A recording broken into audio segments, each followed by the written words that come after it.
Hi Sijo, welcome back. വളരെയധികം സന്തോഷമുണ്ട്.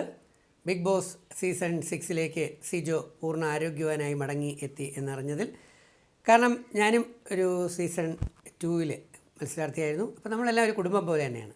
പക്ഷേ സിജോയ്ക്ക് ഏറ്റ ആ ഒരു ഷോക്ക് അത് 2 ആഴ്ച കൊണ്ട് പൂർത്തിയാവില്ല എന്ന് ഞാൻ പറഞ്ഞിരുന്നു. അതുപോലെ തന്നെ എന്തായാലും 4-5 ആഴ്ച അല്ലെങ്കിൽ ഒരു മാസത്തോളം എടുത്തു.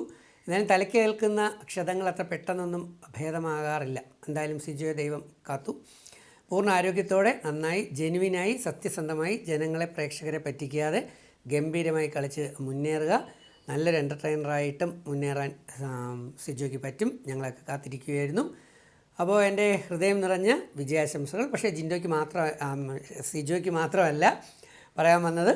സിജോയോടൊപ്പം ഇപ്പം നല്ല കുറേ മത്സരാർത്ഥികളുണ്ട്, നന്നായി കളിക്കുന്നവരുണ്ട്.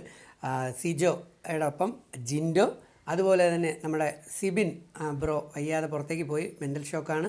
സിബിനും ഇപ്പോൾ താമസിയാതെ തന്നെ തിരിച്ചു വരും. അങ്ങനെ സിബിനും കൂടെ വന്നാലേ അതൊരു കളർഫുൾ ആവും. അങ്ങനെ എൻ്റെ ലിസ്റ്റിൽ, എൻ്റെ മനസ്സിൽ ടോപ്പൊന്നും ഞാൻ പറയുന്നില്ല, പക്ഷേ സിജോ, ജിൻഡോ, സിബിൻ, ഈ 3 പുരുഷന്മാർ ഗംഭീര പെർഫോമൻസ് കാഴ്ചവെക്കാൻ കഴിവുള്ളവരാണ് എന്നെനിക്ക് നല്ല കോൺഫിഡൻസ് ഉണ്ട്.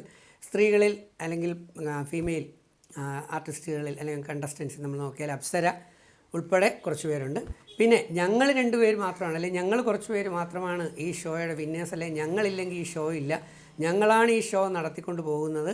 ഞങ്ങൾ ഇറങ്ങിയില്ലെങ്കിൽ അല്ലെങ്കിൽ മാറി നിന്നാൽ ഇത് ഡൗൺ ആയിപ്പോകും എന്നൊക്കെ വിചാരിച്ച് ജനങ്ങളെ പറ്റിക്കുന്നവരോടൊപ്പം ഒന്നും ഞാനില്ല.